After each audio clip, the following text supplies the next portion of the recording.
this like a little quick look to how to set up this device. This little bit is going to be separate. You just screw it on when it gets to you. This is the air hose. Very easy to use. Put this down so I can use two hands. It'll come off. Obviously there's a bit of air because I was trying it out. So it's this sort of nozzle. There you go, focus. And what you do is you pull back on this, pop it in, push it back, clicks, you're good to go. Inside the pot here, you'll find this little bit here, which is loose now. So I'll stick that on. There's this handle as well. I've got this rubber thing on so it doesn't scratch everything. So to pull that off, that just kind of screws in there. That's pretty obvious. This thing, excuse me, this little thing is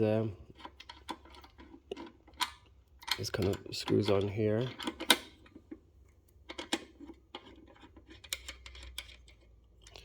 When you get to the end, tighten it up. And the lid is pretty simple. You just put these little cardboard bits so it doesn't, like, the screws don't ruin it. You just pop it on. And the idea with these is you kind of do them 2 by 2. Otherwise it sort of like changes the balance. So you sort of put 2 on. Try and tighten them fairly evenly. Same with the other 2. I won't tighten those for this demonstration. Okay, so that's ready to go now.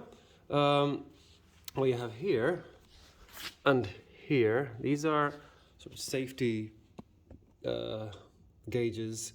They're set to the right place to keep the this thing and this thing from overloading. Sorry, it's this one here. So if you forget to turn the pressure off or whatever, it'll turn off automatically before things get dangerous. Very useful to know. Okay, so this next bit here is this is the air filter here. This will stop your sort of junk from getting into the air compressor. There's a little safety valve thing that you can push to release the air. To operate this thing, you just need to make sure that when the air starts to come in, that this bit is sort of pulled out, otherwise the air will come out. So you just turn this on. Very noisy.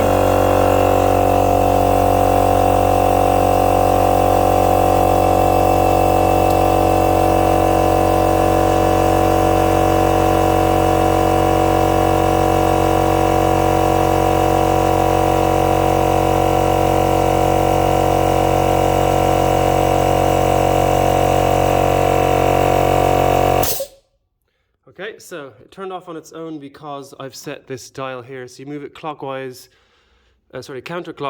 to allow less pressure to come in. So it just sort of stays there now.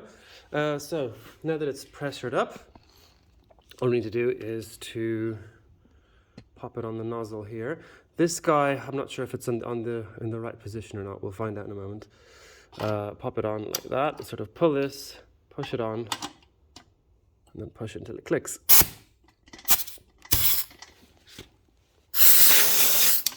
Sorry. There we go. Push it on hard until it clicks. Okay, so this thing is obviously in the off position now because there's no air going in. So to let air come in, you just unscrew it.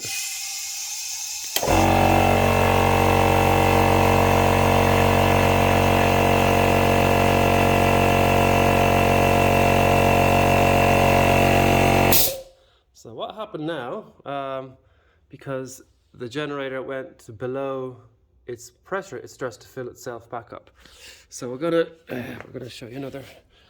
I can't remember what well, I guess it depends on what your needs are for this thing, but essentially, when you open this valve up, it's gonna let the air in. You're gonna, oh look, I've got a little marker where it used to work for me. So there's a little pen marker on there. So when it gets to that, it means it's good enough for what you need. So I'm going to demonstrate it now. It's going to get noisy.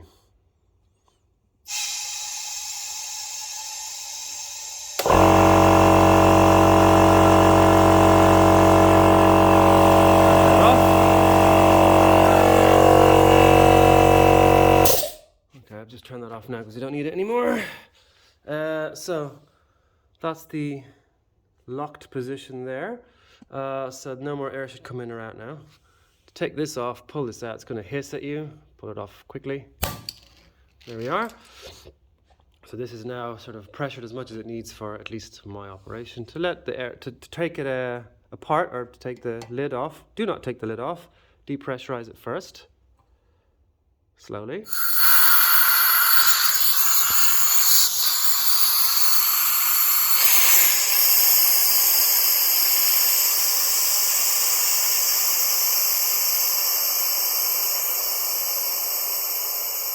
You can also do this. That also lets the air out. I forgot about that one. So once it stopped hissing, it is now safe to kind of take these off, and it shouldn't kind of explode in your face. Okay, so now we have the generator, which is full of air. I'm just going to turn the plug off so it doesn't try and fill itself back up again. So to get the air out of this one, you pull this.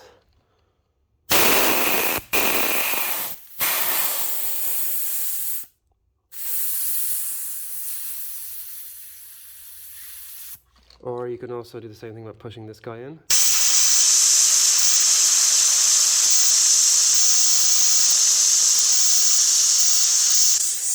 And then it kind of does it on its own after a while. And there's one more thing that you need to see here. This little sort of valve here, which is on the cylinder itself, when you're finished and it's nearly full of the air's nearly come out, take this out and off, and that should leak all the rest of the air out. I like to leave it empty between uses, you know, if I'm not using it for a while. Otherwise it's sort of kept under pressure and you don't need that.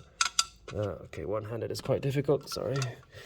So I think that's pretty much everything you need to know. It's simple, really. I mean, I haven't used it in about 2 years and I still managed to remember it, work it out pretty quickly. So there you are. Enjoy it.